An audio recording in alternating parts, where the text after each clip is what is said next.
Welcome to my channel.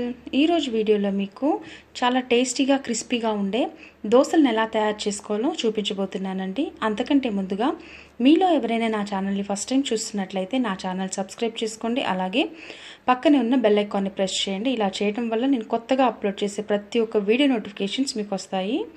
So ఇప్పుడు మనం ఒక బౌల్ తీసుకొని ఆ బౌల్లో ఒక 1 కప్ మినప్పప్పు, అలాగే ఒక 3 కప్పుల రైస్ అండి, అంటే 1:3 అన్నమాట. అలాగే ఒక 30 టేబుల్ స్పూన్ మెంతులు వేసుకుందాము. ఈ మెంతులు వేసుకోవడం వల్ల మనకి చక్కని వాసన, అలాగే కలర్ కూడా మంచి కలర్ వస్తుందన్నమాట. సో ఇప్పుడు మనం ఇలా వాటర్ వేసేసుకొని చక్కగా వాష్ చేసుకొని ఒక 6 to 8 అవర్స్ వరకు నానబెట్టుకుందామండి. సో ఇప్పుడు ఇలా మూత పెట్టేసుకొని ఆఫ్టర్ 6 అవర్స్ తర్వాత చూద్దాము. చూడండి, ఆఫ్టర్ 6 అవర్స్ తర్వాత మనకి బియ్యము మినపప్పు అనేది చక్కగా నానిపోయింది. ఇప్పుడు మనం మిక్సీ జార్లోకి తీసేసుకుందాము వాష్ చేసుకొని. సో ఇలా మిక్సీ జార్లోకి తీసుకున్న తర్వాత ఇది నాకు 2 ట్రిప్పులు వచ్చిందండి మిక్సీ పట్టడానికి. సో నేను ఈచ్ ట్రిప్కి వచ్చేసి ఒక గుప్పెడు రైస్ తీసుకున్నాను. చూసారా, ఆ విధంగా స్మూత్గా పట్టుకోవాలన్నమాట. సో ఇప్పుడు మనం పిండిని బౌల్లోకి తీసేసుకుందాము. ఇలా బౌల్లోకి తీసేసుకొని ఇప్పుడు మనం రుచికి సరిపడా సాల్ట్ వేసుకున్నానండి. దీనికి ఒక 1.5 స్పూన్ సాల్ట్ అయితే సరిపోతుంది. ఇప్పుడు బాగా మనం మిక్స్ చేసేసుకుందాము. సో మనకి దోశ పిండిలోకి కొంతమంది స్మూత్గా ఉండటానికి, అలాగే క్రిస్పీగా రావడానికి అటుకులు వాడతారు, అలాగే పేలాలు కూడా వాడతారండి. అలాగే మనం రైస్ కూడా, మన దగ్గర ఉన్న అన్నాన్ని కూడా వేసుకొని మనం దోశపిండి పట్టుకోవచ్చు అనమాట. దాంతో కూడా చాలా టేస్టీగా ఉంటాయి. అవి అవైలబుల్ లేని టైంలో ఇవి వాడచ్చు, కానీ నేను ఎప్పుడు రైసే వాడతానండి. సో ఇప్పుడు మనం 1 నైట్ మొత్తం ఫర్మెంటేషన్కి ఉంచేద్దాము. చూడండి, మార్నింగ్ కల్లా ఎంత చక్కగా పులిసిందో పిండి అనేది, చక్కగా పొంగింది కూడా. చూసారా, చాలా పర్ఫెక్ట్గా వచ్చిందండి. సో మనకి కన్సిస్టెన్సీ అనేది సరిపోతుంది. కావాలనుకున్న వాళ్ళు కొద్ది వాటర్ కూడా కలుపుకోవచ్చు.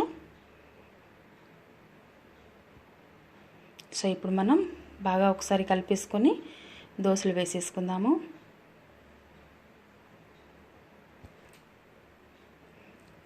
ఇలాగా మనకి ప్యాన్ అనేది వేడయ్యాక ఒక 1.5 గరిటె దోశపిండి తీసుకొని దోశలు వేసుకుందాము. ఇలా చక్కగా రౌండ్గా స్ప్రెడ్ చేసుకోవాలి.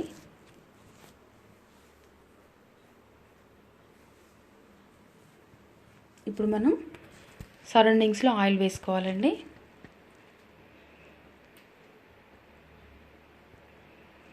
దీంట్లో మీకు ఒక చిట్కా చెప్పనండి. ఏంటంటే మనకి దోశ అనేది కొద్దిగా మెత్తగా కావాలి అనుకున్నప్పుడు ఒక 2 గరిటెలు పిండి వేసుకొని దోశ వేసుకుంటే మెత్తగా వస్తుంది. లేదు చక్కగా క్రిస్పీగా కావాలి అనుకున్నప్పుడు ఒక గరిటె పిండి తీసుకొని దాన్ని చక్కగా స్ప్రెడ్ చేసుకుంటే అది క్రిస్పీగా వస్తుందన్నమాట.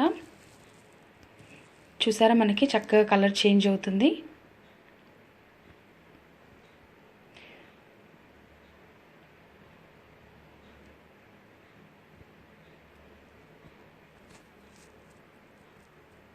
ఇవి చాలా టేస్టీగా ఉంటాయండి. మీరు కూడా తప్పకుండా ట్రై చేసి చూడండి. చూడండి, గోల్డెన్ కలర్లోకి వచ్చేస్తుంది. నేను ఒకవైపు మాత్రమే కాల్చుతానండి. సెకండ్ వైపు నేను టర్న్ చేయను. చూసారా ఎంత చక్కగా గోల్డ్ కలర్లోకి చేంజ్ అయిందో. అలాగే చాలా టేస్టీగా, క్రిస్పీగా అండ్ స్మూత్గా ఉంటుందన్నమాట.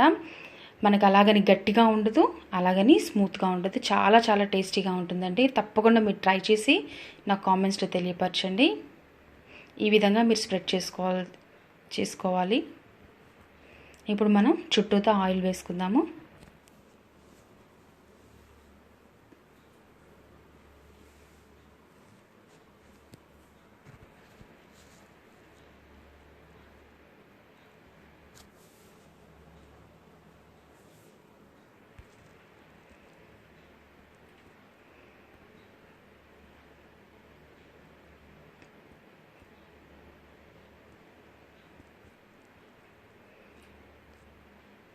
అంతేనండి, మనకి దోశ అనేది రెడీ అయిపోయింది. మీరు కూడా తప్పకుండా ట్రై చేయండి. ఇప్పుడు మనం ఈ దోశని సర్వింగ్ ప్లేట్లోకి తీసేసుకుందాము. చూసారా, చుట్టూ చూడండి ఎంత చక్కగా గోల్డ్ కలర్లో వచ్చిందో. మీరు ఇంకొక వైపు కాల్చుకోకపోయినా కానీ చాలా బాగుంటుంది టేస్టీగా. మీరు కూడా తప్పకుండా ట్రై చేసి మీ సజెషన్స్ అలాగే అడ్వైస్ కూడా నా కామెంట్స్లో తెలియపరచండి. చూడండి, ఇలాగ నేను సర్వింగ్ ప్లేట్లో తీసేసుకున్నాక చాలా టేస్టీగా, లుక్ కూడా ఎంత బాగా గోల్డ్ కలర్లో కనిపిస్తుందో. సో మీరు కూడా ట్రై చేసి నా కామెంట్స్లో తెలియపరచమని. Please subscribe my channel, like and share అండి. Thank you.